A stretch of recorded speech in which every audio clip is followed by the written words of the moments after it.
Eto mga lodi, kakaibang paglinis naman ng isda ang aking namataan sa social media. Ayun oh, pinapatong niya lang yung tilapia sa nakatayong patalim na yan, tapos pinupukpok niya ng kahoy. 'Di ba? Napakaangas oh, ang bilis lang. Oh, nakita niyo yung bata oh, tinatanggal niya yung tinik ng tilapia. Oh, 'di ba? Napakaangas.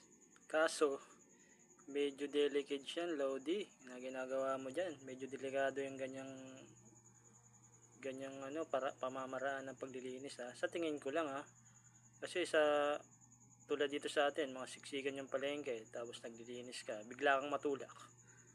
Yari ka diyan. Yari yung mukha mo diyan. Tabas. Oh, 'di ba? Oh, medyo delikado ano.